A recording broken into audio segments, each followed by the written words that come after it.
13, repetiram todas as senhoras assustadas. Saia um, reclamaram. Ninguém se mexeu. Ou venha outro, lembrou o cônego, largando a colher em 13 não pode ficar. Suspendeu-se o jantar. O Freitas passou logo a dar explicações a Raimundo do que aquilo queria dizer, posto a ver este declarado de pronto que já sabia perfeitamente. Não há mais ninguém por aí? Maria Bárbara levantou-se e foi buscar lá dentro uma negrinha de 3 anos. Aqui tem, é verdade? E o Cazuza? É verdade, gente, seu Cazuza. Vem o Cazuza. Cazuza dormia. Tinha tomado um banho e recolhera-se a cansado. A pequena foi novamente levada para a cozinha. Moleque, chama-se Cazuza aí no quarto. O Cazuza veio bocejando e esticando os braços. Para que jantar tão cedo? Não tenho apetite algum, resmungava ele abrindo a boca. Cedo, se lhe parece. Já deram 5 horas. Quase que ficavas a ver navios, considerou Sebastião rindo. Olha o prejuízo. Desdenhou Amância, com um esgar de pouco caso. Tu já queres indicar comigo o coração? Depois te queixa? Mas enfim, onde me assento? O que não veja lugar. Ah, exclamou, voltando-se para a mesa pequena. Tenho-o cá, em boa companhia. Para lá, opôs-se Amância escandalizada. Venha para cá, homem de Deus, você é cá necessário. Página 154. E com dificuldade arranjou-se uma cadeira ao lado de Sebastião. Ora, até que afinal, disse Manuel, assentando-se descansadamente. Tu lhe quastiu. E o cônego sorveu uma colherada de sopa. Fez-se silêncio por um instante, só se ouvia o arrastar das colheres do fundo do prato e os assovios dos que chuchurreavam o macarrão. O cordeiro cercava Amância e Dona Bárbara de cuidados, cuja delicadeza procurava acentuar a força de diminutivos. Uma coxinha de galinha, senhora Dona Mancinha. É um perfeito cavalheiro, segredava esta outra velha. Compare-o só com a peste do Cazuza. Não, que os rapazes de lá são mais aqueles, está provado. Tem outro acento que não tem os de cá. O senhor Serra passa-me o pires das azeitonas? É bondade. Quer mais pirão, dona Lindoca? Muito obrigado, assim chega, um tiquinho só. Gentes, você come essa pimenta toda, dona Etelvina? Basta, ó, não quero afogar-me em caldo. Tenha o obséquio de escolher as asas, meu amigo. De encolher as asas, meu. Não enchas a boca desse modo, dizia em segredo a velha Sarmento a uma das sobrinhas. Era o que tinha o espigão. Comia como um danado, mas ninguém dava por isso. Olhe que você não me suja de gordura, seu Cazuza, que diabo de homem. Então, quem mexe esta salada? A salada, sentenciou judiciosamente o Freitas com um sorriso, deve ser mexida por um doido. Então tome conta, seu Cazuza. Quanto quer o menino pela graça? Se tivesse um vintém aqui, dava-lhe seu poeta. Isto era entre o Cazuza e o Faísca. Doutor, não deixe apagar a lanterna, recomendava Manuel a Raimundo. Uma fatia de porco, Dona Maria Bárbara. Deite menos, minha vida, assinzinho. Dona Etelvina, a senhora está magra de não comer. Ai, ai, suspirou ela, fitando o talher cruzado sobre o peito. Não queres arroz, ó Sebastião? Não, vou a farinha de água. Um brinde, gritou Cazuza, levantando-se e suspendendo o copo à altura da cabeça. Ao belo madamismo maranhense, que hoje nos honra. Rupi, rupi, Bengui. Aproveito a ocasião, meus senhores, para agradecer o obséquio que me fazem e a minha sogra comparecendo a esta nossa velha festa da família. Era Manuel que falava. Seguiu-se o inferno de vivas e urras que se prolongaram em medonha berraria. Os caixeiros do autor do brinde, já um pouco eletrizados pelo vinho, gritaram familiarmente: Viva o Manuel! Houve uma voz indiscreta que gritou: Manuel Pescada! Mas restabeleceu-se a ordem, e só se ouvia, além do rumor dos talheres e dos queixos, a voz avinhada do cordeiro, que gritava para sua vizinha da direita, com uma solicitude exagerada. Beba, beba, dona Mancinha. Ataque-lhe para baixo, que é o que se leva desta vida. Bati-lhe no ombro, revirando os olhos em que o álcool pusera faíscas. Credo, o senhor quer me embebedar? E como o cordeiro insistisse em servi-lo de Lisboa, Amância retirou o copo e o vinho derramou-se-lhe no prato, pela mesa e sob as pernas. Página 156. Ui! Fez ela, arredando súbito a cadeira, e gritou: Que selvageria, Virgem Santíssima! Farinha, farinha seca, dona Amância, farinha seca. Receitavam de todos os lados. O cordeiro, já pronto, tomou a cuia da farinha e despejou em cheio sobre a pobre velha, que entrou a tossir muito sufocada. Foi um gargalhadão geral e prolongado. Cruzes, valha-me Deus, com os diabos, berrou Amância, quando pôde falar e sacudir-se toda, muito enfarinhada. Arre, aqui mesmo não me sento mais. Vem cá para o meu lado, perdição, dizia Cazuza, convidando Amância entre o riso da meia mesa inteira. Se a farinha é o antídoto do vinho, cure-se agora com este, aconselhou Raimundo por pilhéria. Até você, esbravejou Amância, cega de raiva. Ora, mire-se. Quer um espelho? Preferi uma escova, minha senhora, para limpar-lhe a roupa. As gargalhadas repetiam-se já sem intervalo, contagiosamente, sem precisar de mais nada para as provocar. Vinho derramado, sinal de alegria, decidiu Freitas, preocupado em esbugar uma canela de frango, sem querer lambuzar os bigodes. Serviu-se a sobremesa e reformou-se a bebida. Veio Porto em cálices. Uma saúde, exigiu o cordeiro, mal podendo ter-se nas pernas. Criou-se logo silêncio em que se destacavam estas frases. Mal. Temos carraspana? Cabeça fraca de rapaz. Este bruto a teima em beber, forte birra. Diabo do homem não pode ir a parte alguma. Vai já tudo isto raso. Psiu, meus senhores e minhas senhoras de ambos os sexos. Eu vou beber a saúde do melhor, sim, do melhor, por que não? Do melhor patrão que todos nós temos tido, aquele que está me olhando, o Manuel Pescada. Houve um sussurro de repreensão. Ou da Silva, emendou o orador. É um homem sem aquelas, é um mel, sim, para um serviço, quer dizer, quando a gente precisa dele, pode falar que é mesmo, mas o surro aumentou. Cale-se, dizia abaixo Vila Rica, a puxar o paletó do cordeiro. Cale-se com os diabos, você está servindo de bobo. Mas berrou o espingardeiro, sem fazer caso das advertências do colega, o que não posso admitir é a porção de picardias e desaforos que ele me está a fazer constantemente. O sussurro transformou-se em um coro de protestos, que apagava os berros do orador. As moças atiravam-lhe bolas de miolo de pão. Manuelzinho, muito vermelho, possuía-se de uma hilaridade excepcional. Vila Rica puxava com ambas as mãos do paletó do cordeiro. Salte-me, rancou este, salte-me com todos os diabos, ou vou-lhe aos queixos.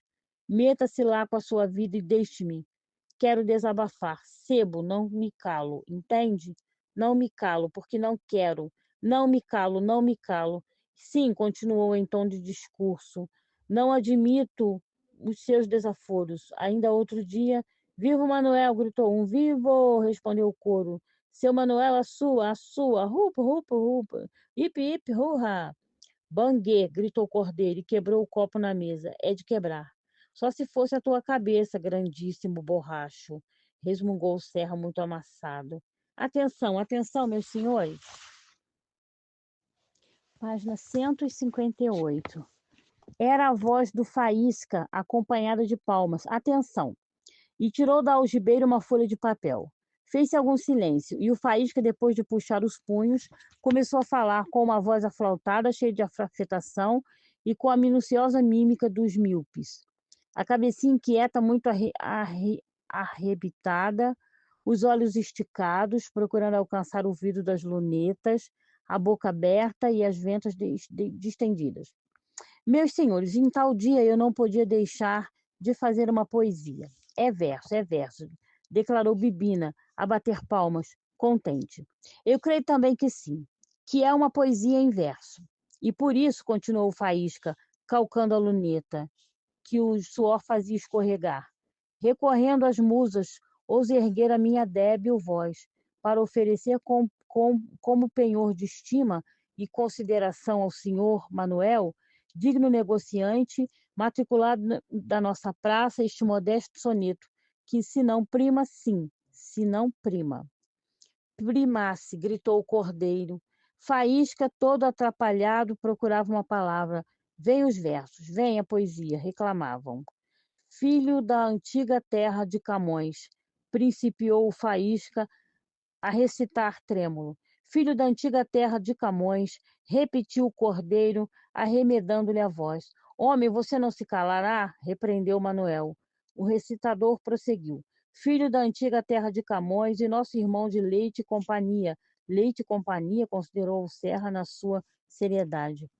Meditando. Não me é estranha a firma. Ora, espere. Será com o José Leite Cia, do Piauí? Faísca continuou muito enfiado. Eu quero vos saudar no augusto dia, em que só juntos estão amigos bons. Bravo, bravo. Olhe, gentes, rimou. Psiu, psiu. Diga outro, seu Rosinha, diga outro verso. Diga um de transporte. Lembrou eu Teovina com um suspiro, silêncio. Mas o poeta não pôde continuar porque, em um movimento de atrapalhação, caiu-lhe o pincenez dentro de uma compoteira de doce de calda. Um brinde, pediu Cazuza, um brinde, silêncio, espere, ordem, nequi nimis. E depois dessas palavras, ouviu-se a voz de Maria Bárbara, dizendo a Dona Maria do Carmo: Minha vida, como uma naquinha de melão, passou no prato. Ai, filha, não sei se poderei entrar nele, considerou lamentosa viúva do espigão, lembrando-se do protesto que fizera contra os pepinos e a sua competente família. Senhor doutor, inquiriu ela de Raimundo, o melão será da família dos pepinos? Sim, minha senhora, pertencem ambos a dos cucurbitáceos. Como? Perguntou a velha com a boca cheia de arroz doce.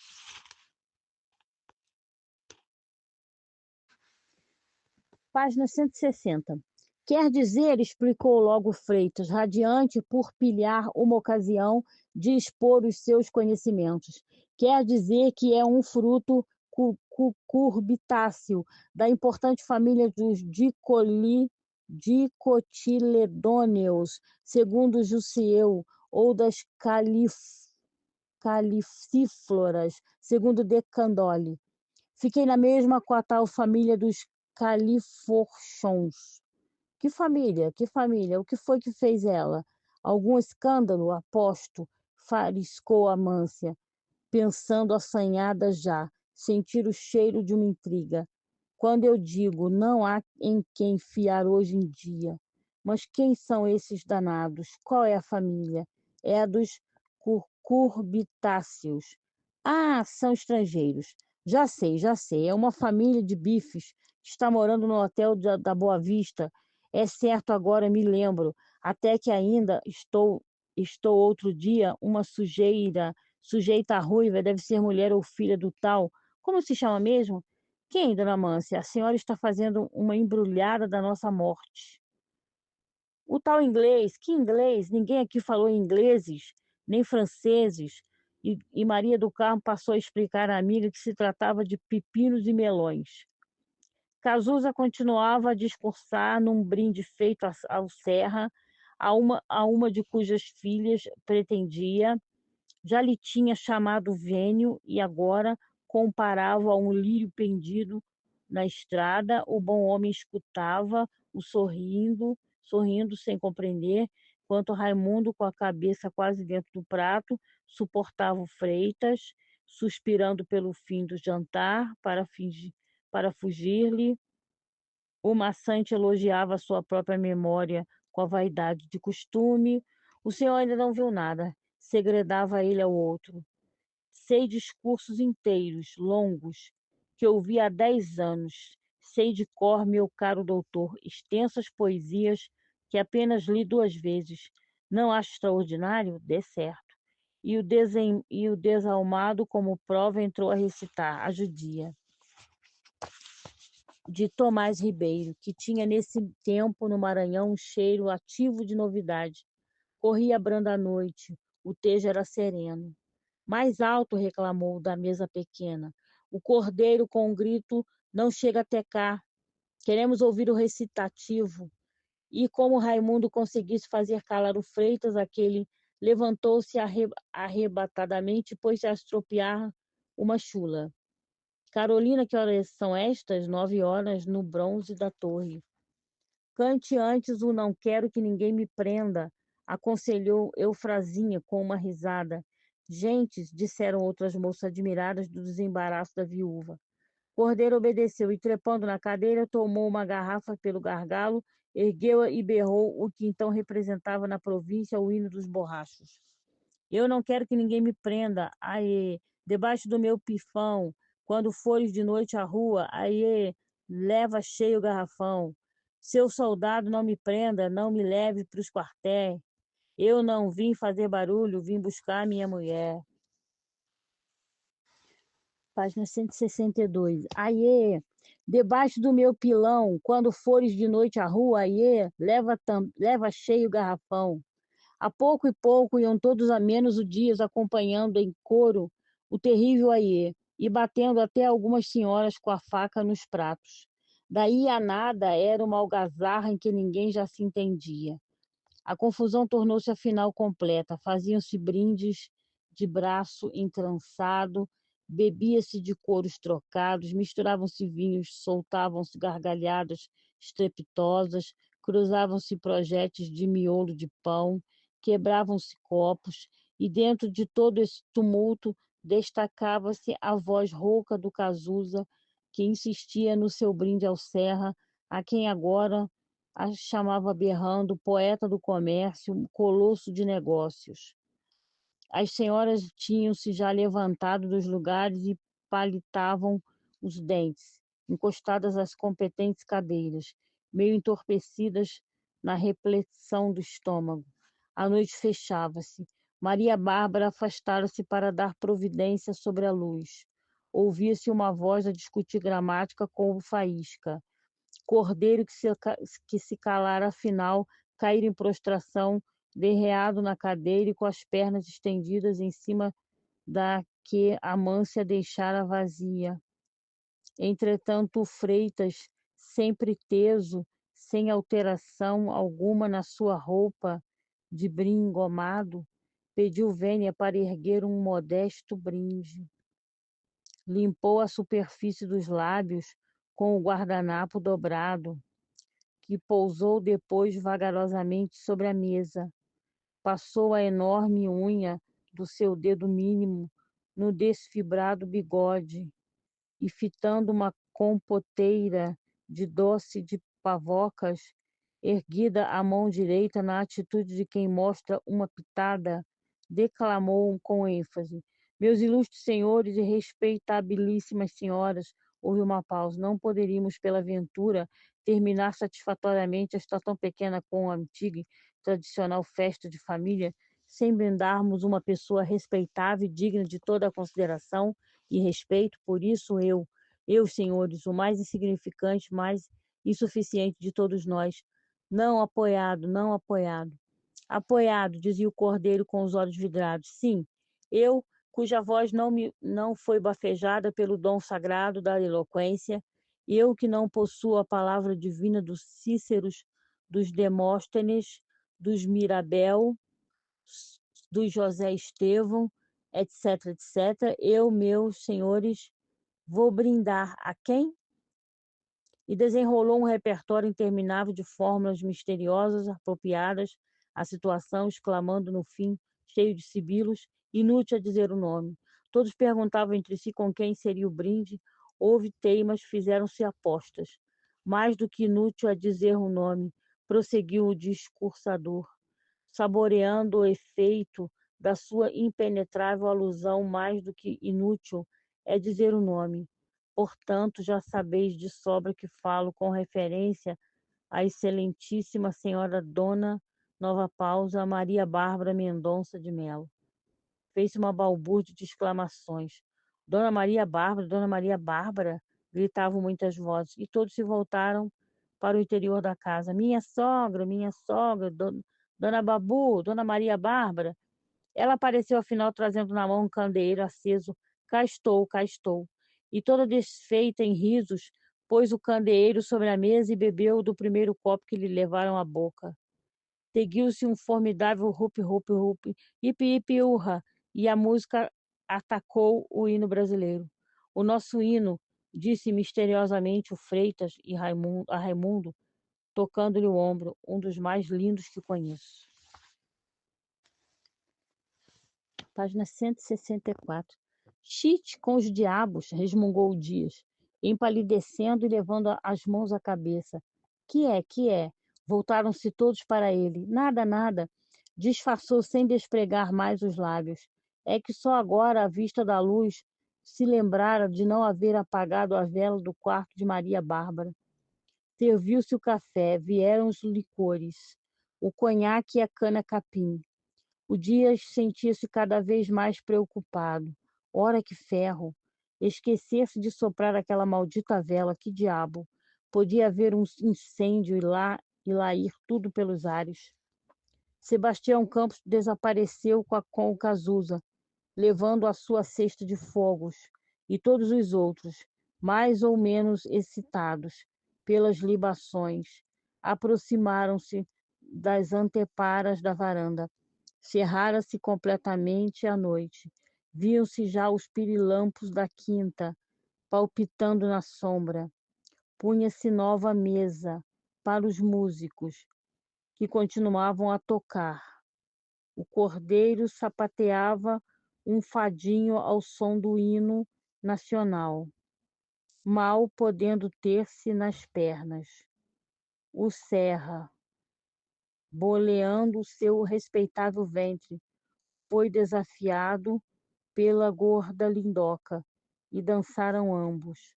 O Serra puxou Manuel, e com o exemplo do patrão, atiraram-se também o Vila Rica e Manuelzinho, sem mais contemplações, com a rigorosa pragmática comercial. O Faísca, que era fraco da cabeça e do estômago, dava para chorar espetaculosamente, lamentando-se, com ânsias e suores frios. Dizia sentir um desgosto tremendo da vida, uma inabalável resolução de suicidar-se e uma vontade estúpida de vomitar. Então um busca-pé, descrevendo com ar incendiados caracóis de grossas faíscas, foi cravar-se no rebordo da varanda, bem junto ao lugar em que estava Amância. Credo, fez-se um espalhafato. A velha pulou para trás, tossindo sufocada, e o cordeiro afiançava que indo ela tomar fôlego, engolira um busca-pé aceso. Ana Rosa, com um susto, correu até ao lado oposto da varanda, onde não chegava a claridade, e caiu trêmula nos braços de Raimundo, que, contra os seus hábitos de rapaz sério, ferrou-lhe 2 beijos mestres. Os buscapés repetiam-se lá fora, sem interrupção, acenderam-se afinal os candeeiros e iluminou-se a velas de cera ao fundo do lado esquerdo da varanda, o vistoso altar onde São João Batista, no meio de uma fulgência de luz e flores de papel dourado, resplandeceu com o seu cordeirinho nos braços e segurando um cajado de prata. Ficou tudo claro e alegre. Os músicos foram para a mesa e Manuel distribuiu fogos por todos os convidados. As moças queimavam pistolas, os homens carretilhas, foguetes e bombas. Levantou-se defronte da casa uma grande fogueira de barricas alcatroadas, depois outras, e a varanda, com os seus estampidos, afogueada pelo clarão vermelho, cuspindo balas brilhantes e multicores, parecia um baluarte em guerra. Dias alheios a tudo isso, passeava de um para o outro lado, embebido na sua preocupação. Aquelas pistolas brancas e compridas ainda mais o irritavam, porque pareciam velas de cera. Depois de jantar, a banda de música retirou-se, tocando uma coisa alegre. Seu Freitas dizia: Bibina, me acenda uma rodinha, esta rodinha. Me acenda esta rodinha. Ui, Gritava ao mesmo tempo a Eufrasinha, procurando queimar uma pistola. Tenho medo disso que me pelo. Pegue com o lenço, aconselhava a tia Sarmento. Seu moço, me escove isto por seu favor. Sebastião e Cazuza continuavam lá embaixo às voltas, com os busca-pés que se cruzavam no ar freneticamente. Raimundo, ao lado de Ana Rosa, acendia no seu charuto os fogos que ela tocava e falava-lhe baixinho em casamento. Na primeira ocasião, fala teu pai. E por que não falas amanhã? Mamãe foi pedida justamente no dia de São João. Pois bem, amanhã. Não me enganas? Página 166. Não, e tu dizes, tu me estimas deveras? Olha que o casamento é coisa muito séria. Eu adoro-te, meu amor. Ah, está aí o padre, gritou Sebastião lá debaixo. Chegou o padre, repetiram muitas vozes. Frei Lamparinas efetivamente chegava para cantar a ladainha. Acompanhavam-no 4 sujeitos de ar farandulesco, caras avermelhadas pela cachaça, cabeleiras à nazarena, paletós insuficientes, olhares cansados, um todo cheio de insônia e movimentos reservados, de quem não conhece o dono da casa em que se apresenta. Eram músicos de contrato, pândegos afeitos às serenatas, aos chinfrins de todo gênero, estômagos vitimados, as camisainas fora de horas, cujas digestões põem manchas biliosas na face. Um trazia um violão debaixo do braço, outro uma flauta, outro um pistão e outro uma rebeca. Entraram em rebanho e os pés surdos e foram assentar-se modestamente risonhos na amurada varanda, a cochicharem entre si, olhando com tristeza gástrica para os destroços da mesa. Cazuza, que os seguiu lá de baixo, foi o único a cumprimentá-los, a cada um de per si, dando-lhes o nome e recebendo o tratamento de tu.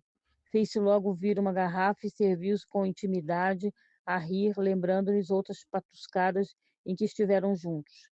Manuel acudiu também, oferecendo-lhes de comer, insistindo principalmente Frei Lamparinas, que ainda não tinha jantado, conforme ele próprio confessava. Recusaram-se, todos prometendo cear depois da ladainha. Comeriam mais à vontade.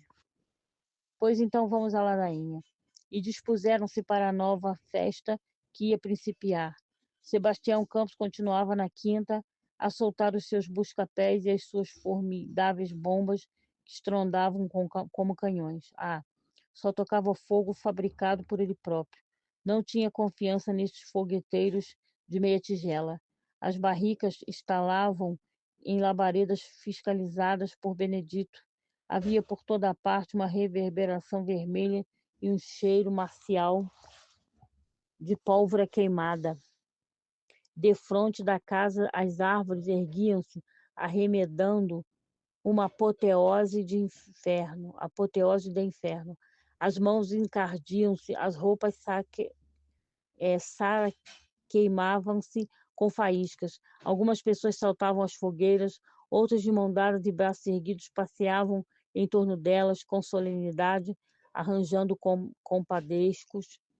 Quer ser minha comadre, dona Nica? Perguntou Cazuza a dona Ana Rosa. Vamos lá. E desceram a quinta. Aí, com a fogueira entre ambos, deram a mão um ao outro e passaram 3 voltas rápidas em torno das chamas, com os braços erguidos a dizer de cada vez: por São João, por São João, por São Paulo e por toda a corte do céu.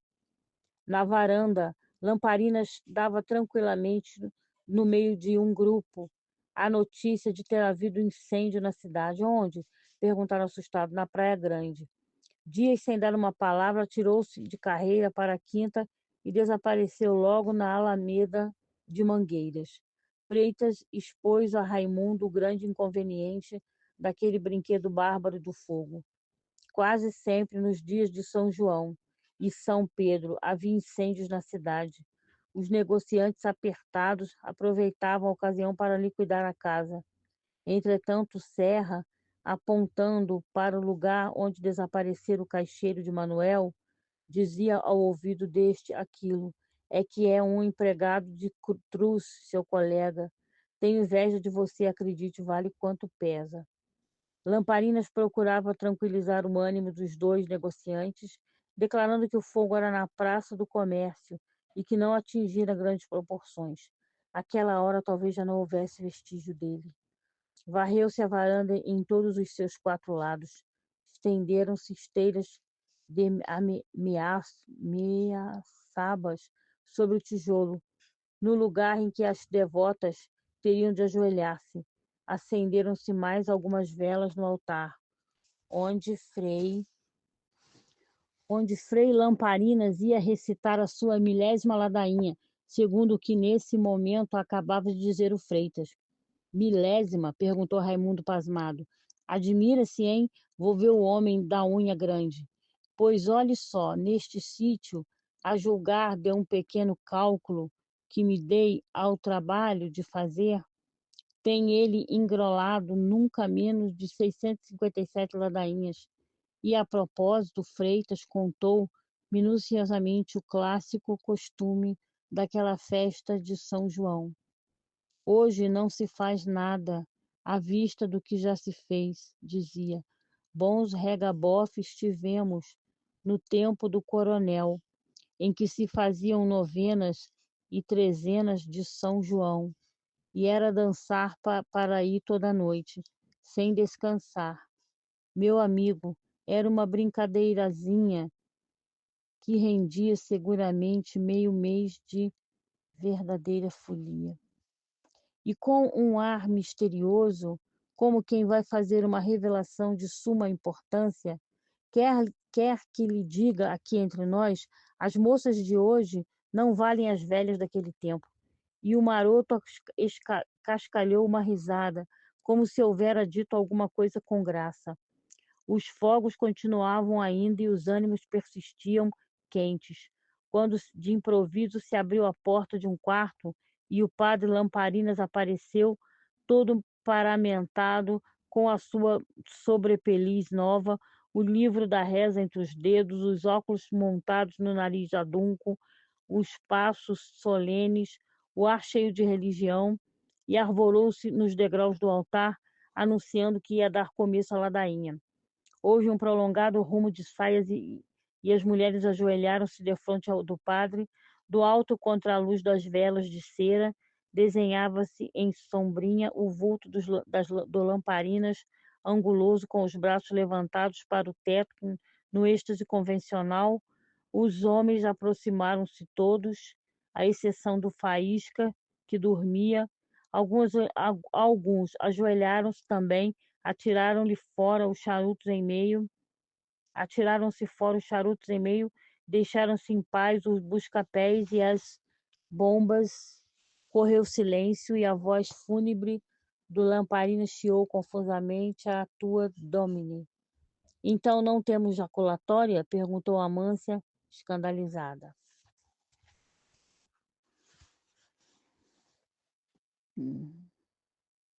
Lamparinas atirou-lhe uma olhadela repreensiva e concentrou-se de novo em sua oração, concluindo: Apresentamos, Senhor, estas ofertas sobre os vossos altares, para celebrarmos esta festa, com a honra que é devida ao nascimento daquele santo, que além de anunciar a vinda do Salvador do mundo, nos mostrou também que era já nascido o mesmo Jesus Cristo, nosso Senhor, que conosco vive e reina em unidade. Apoiado, gritou o cordeiro. Desencadeou-se um sussurro de indignação. Todavia, entre a tosse, os escarros secos e alguns espirros dispersos que se acusavam daqui e dali, continuou fanhoso o Lamparinas. Gratiam tuam, quesumus, domini mentibus, nostris infunde, Utique angelo nuantiante, Christi Filii, tui incarnatione, cognovimus, per passiones ponem, ejus et crucem, ed resurrectionis, gloriam perducamur, per eudem, Christian dominum nostrum, amém. Amém. Disseram em coro, e a voz do lamparina chorreava, acompanhada pela música. Kyrie eleison. Os devotos e devotas respondiam cantando em todos os tons. Ora pro nobis. E este bi final ia longe. Christi eleison. Ora pro nobis. Christi eleison. Ora pro nobis. Destacava-se a voz grossa e avinhava do cordeiro, que sempre se demorava no canto e arrastava escandalosamente o bis. Diabo do herege, resmungou Amância, sem desfazer a sua atitude beata. Pater de coelis, Deus miserere nobis. Página 170. Ora pro nobis, insistiu o coro. Filii redemptor mundi, Deus, miserere mobis, ora pro nobis. E o pobre Lamparinas, no fim de um quarto de hora desta música, sentia-se plenamente no seu elemento, entusiasmava-se, cantava marcando o frenético compasso com o pé, quase dançando. Já não esperava pelo ora pro nobis, ia gritando. Santa Maria, Santa Dei Generatriz, Santa Virgo Virginum Mater Purissima. E o coro e a música a correrem atrás dele a toda força, mas o especialista das ladainhas teve de interromper o seu entusiasmo, porque em torno de Maria do Carmo levantava-se um zum-zum. Que terá minha tia? Exclamou Etelvina alvoroçada. Mamãe outrinha. Jesus, valha-me Deus, o que é? Que foi? Que tem? Que sucedeu? Ninguém sabia. Entretanto, Maria do Carmo, ajoelhada, hirta, com o queixo enterrado entre as clavículas, tinha uma imobilidade aterradora no olhar. Credo, gritou Amância, benzendo-se. As sobrinhas puseram-se logo a chorar ruidosamente. Ana Rosa, Eufrásia e Lindoca imitaram-nas no mesmo instante. Correram todos para o lugar do sinistro, os músicos com os instrumentos debaixo do braço, Lamparinas com o manuel de rezas marcado pelo indicador da mão direita. Ouvia-se roncar estranhamente o ventre de Maria do Carmo. Raimundo abriu o caminho, chegou onde ela estava, suspendeu-lhe a cabeça, e ao soltá-la de novo, uma golfada de vômito podre jorrou pelo corpo da velha. É um vólvulo, disse ele voltando a cabeça, do latim volvulus, segredou-lhe o Freitas, que o acompanhara até lá. Maria do Carmo foi carregada para o quarto. Estenderam-na em uma marquesa. Pingava-lhe do topo o corpo um suor copioso e frio. Tinha o ventre duro como pedra. Raimundo fez dar-lhe azeite doce e aconselhou que mandassem comprar quanto antes eletuário de cena. Correu-se a chamar o médico na cidade. A doente voltou a si, mas sentia cólicas horríveis, comichão por todo o corpo, queixava-se de grande secura e delirava de instante a instante. Daí a meia hora vieram de novo os vômitos, cresceram-lhe as agonias, aumentaram-lhe os rebates intestinais. A pobre velha estorcia-se, arranhava a palhinha da marquesa, cravando as unhas na madeira. Em torno dela fazia-se um silêncio aterrado. Afinal, chegou-lhe a reação, deu um arranco dos pés à cabeça e ficou logo imóvel. Raimundo pediu um espelho, colocou-o defronte da boca de Maria do Carmo, observou depois e disse secamente: está morta. Foi um berreiro geral. Etelvina caiu para trás, estrebuchando, num grito histérico. Manuel arredou a filha daquele lugar, acudiram todos os de casa, os ânimos que o vinho entorpecia acordaram como por encanto, a situação incontinente tornou-se lúgubre. O cordeiro, já em seu juízo perfeito, ajudou a carregar o cadáver, afastou cadeiras, arrastou uma cômoda e preparou a encenação da morte. Invadiram o quarto. Os pretos do sítio chegavam-se com medo, apavorados, resmungando monossílabos culturais, o olhar parvo, a boca aberta. Em menos de 2 horas, Maria do Carmo estava estendida em um canapé, iluminada por velas de cera, lavada, vestida de novo e penteada. Sobre a cômoda, perto dela, a inalterável imagem de São João, a imagem de São João.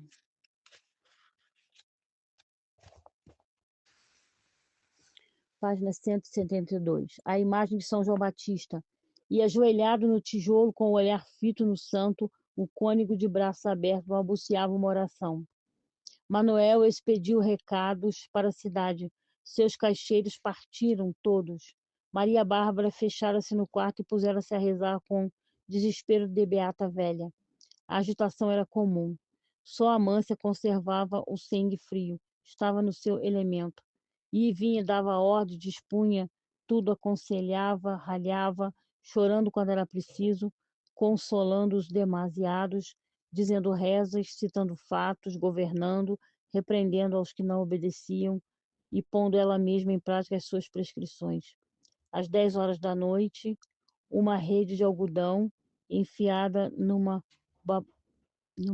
taboca de muitas cores, cujas extremidades 2 pretos vigorosos sustentavam no ombro, conduziu o cadáver de Maria do Carmo para o sobrado do Largo das Mercês, com grande acompanhamento de homens e mulheres.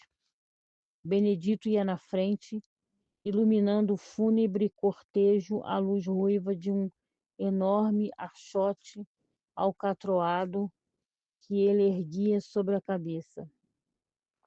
Lamparinas caminhava atrás, furioso, fazendo voar ante seus pés as pedrinhas soltas da estrada e dando-se aos diabos pela má observância do antigo e confortador provérbio: o padre onde canta lá janta.